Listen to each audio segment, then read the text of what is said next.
10 teams and long-standing rivals. Heather, where in your mind should this leave Miami when the rankings come out this week? Green, Miami should be number 3 in the country because they got one of the best non-conference wins of week 1 and probably the entire season. This is the kind of win that is going to resonate with the College Football Playoff Selection Committee through Selection Day.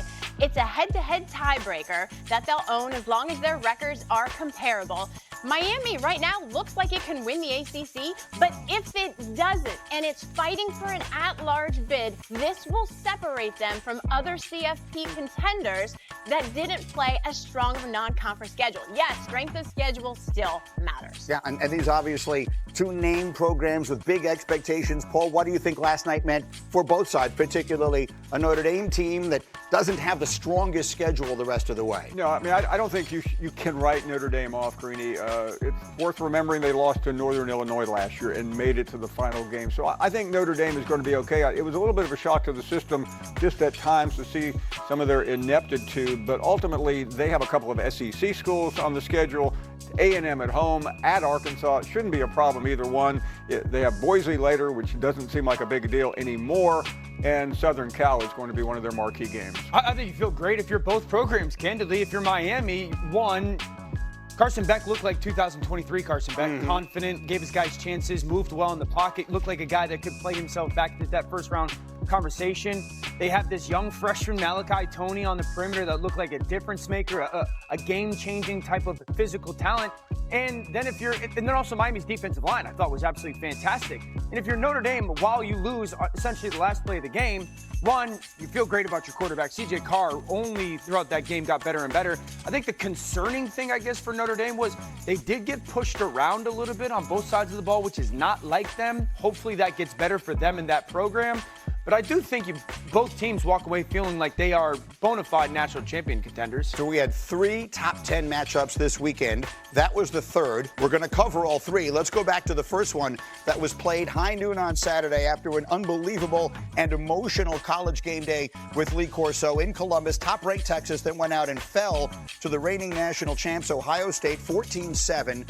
Preseason Heisman favorite Arch Manning looked shaky at the beginning of the game, finished with 170 passing yards, 17 of 30, 1 touchdown, 1 pick. It was that first half was just a mess for those of you who didn't get a chance to watch it. Second half, he got a little bit going. Ohio State clearly looked like the better team. Let's go through this from top to bottom. Paul, let's start with you. You said to me last week that you could never remember a time where there was a more hype for any individual player going into a game than that. What are the right things to say about it after that performance? Well, the truthful thing to say is it was a disastrous beginning. Now, you can look inside and find good things, but mostly he was not ready for the moment, and neither was his coach. I was more disappointed in Steve Sarkisian, who I had believed was the best offensive play caller in America. He just did not dial up very much. He was outmanned on the defensive side by Ohio State.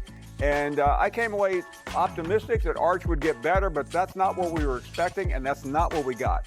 From the very beginning, even Dan, look, far be it from me to be reading the eyes and the body language of big-time football players. You would know that better than I, but I expected him to come out on that field just based on what we've heard him say and stuff with a little swagger, like, look what I'm about, hey, everybody, look what I'm about to do here. And it didn't look that way. It looked like it was a big moment for him.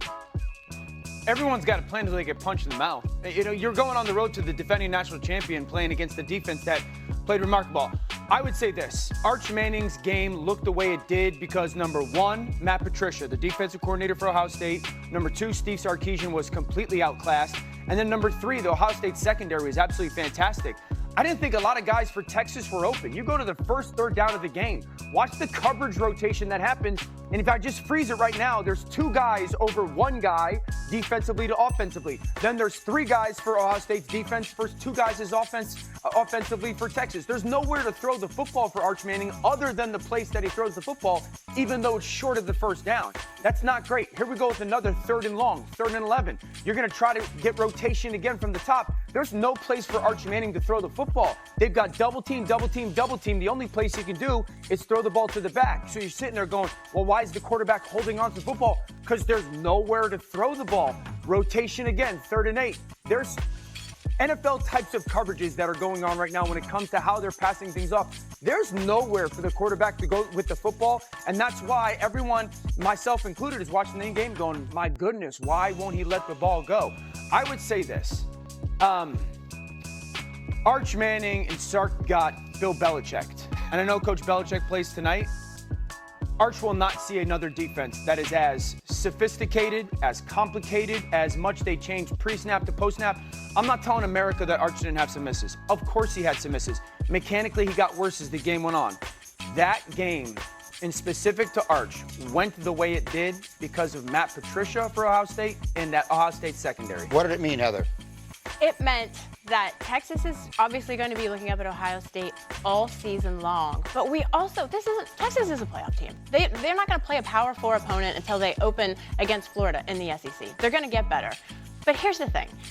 Are they going to win the national title with Arch Manning? I don't know the answer to that because I agree with everything that you said, but I watched in the press box him throw high, him throw low, him throw behind a receiver. He did miss an open guy near the end zone at times. There were mistakes. Can he correct them? How quickly can he correct them?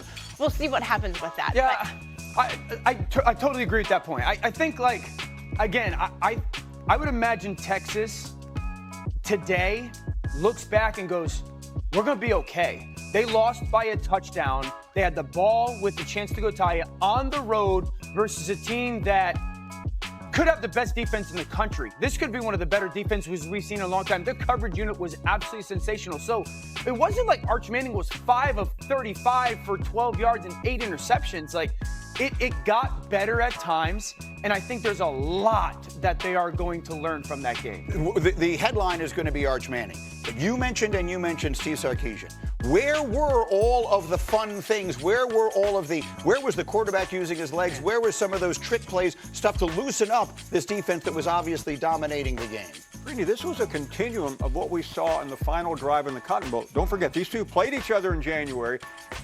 Texas has the ball on the 3-yard line, first down, and they end up giving up a touchdown the other way because Sark just completely lost it. And that's what concerns me because we've all wrapped our arms around this guy, Dan, and I don't know. I mean, I know the defense on the other side was elite, but that's part of winning a championship. Oh, I totally agree. Sark was, and I love Sark. He was very disappointing to me. I mean, I'm talking quarterback run. I'm talking perimeter screens. I'm talking running the football. I mean, I felt there was way too many run first. They averaged in the first 3 quarters.